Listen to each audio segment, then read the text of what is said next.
Welcome to Turbo Cider version 2.0. Now, I've had 2 previous attempts at Turbo Cider and actually, despite one series of disasters, both turned out with some reasonable success. However, I'm going to learn some lessons. So there were 2 batches, and we'll call them batch 3 and batch 4. So I'm just going to run through really with what they were and how they scored really when we all tried them a little while ago. So top of the list, in fact all the top 3 were from batch 3, and this isn't a surprise. Batch 3 I took more care over. Batch 4 was just, I was in a rush. Now batch 3 was all around 6% and batch 4 was all around 9%.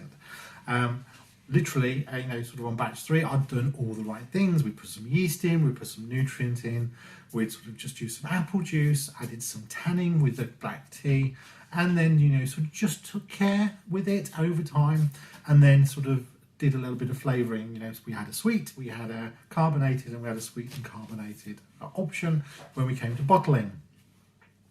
But that was taking so much time. So number 2 was just rush.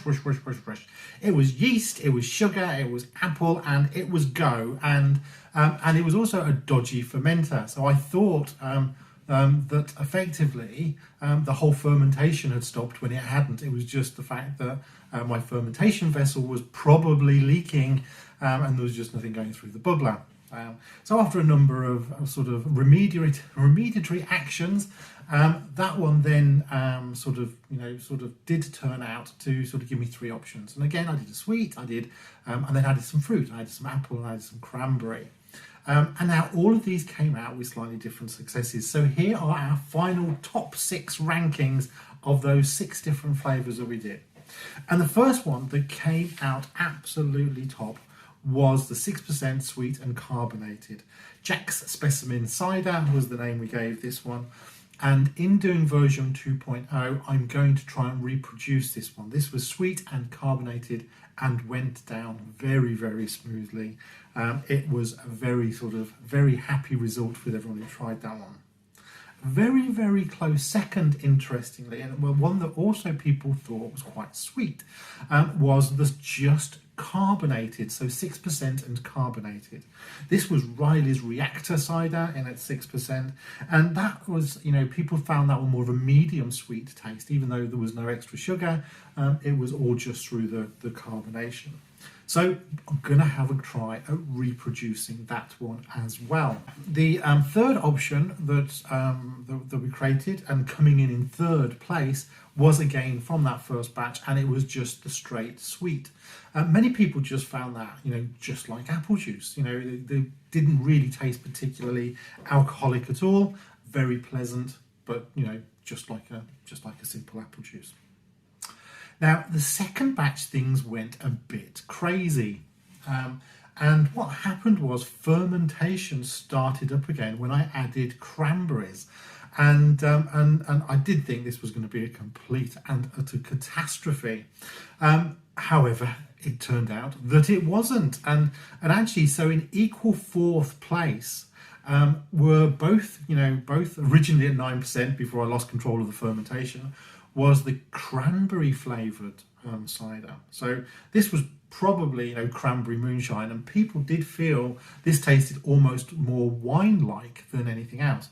And I think in the future I do want to try this one again, but I need to learn a bit more before I do that. The sweetened then was very, very similar to the sort of number 3 place. So in 3rd place and 4th place was the sweetened. This one though was just from the 9% batch. But what was interesting was that there was a feeling that the carbonation was particularly low in this, and I think that is because of the different type of carbonation tablets that I used in producing that. So it was just slightly too low. So a little bit more carbonation would have also been a bit nicer for that one. And then, sort of finally, the worst result of all was the apple sweetened, which again, the fermentation restarted. So I'm not entirely sure what the actual final ABV was on that, but effectively, that was the one that came in. sort of last place.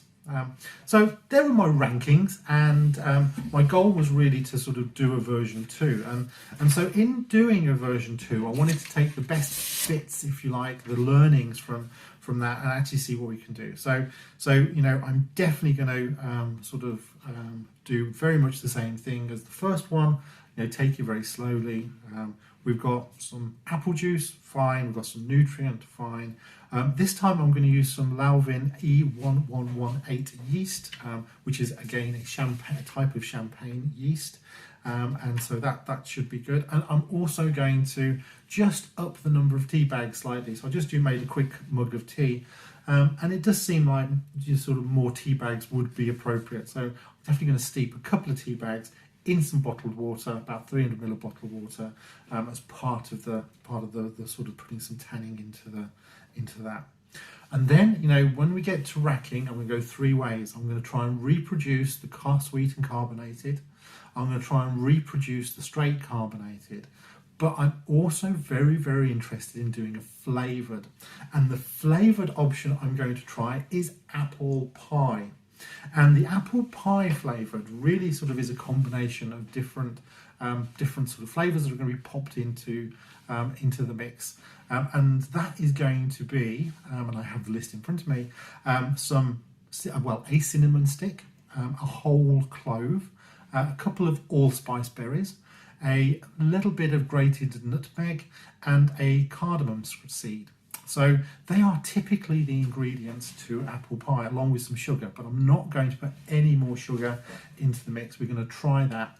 But before I bottle, I will have the opportunity to give it a try and see whether a bit of sweetening or a bit of carbonation may help. So that is the plan for Turbo Cider 2.0. So wish me luck, everyone. This is the Silversmith's Honey Ale. So cheers, everyone. Wish me luck, and we're going to go for Turbo Cider version 2.0.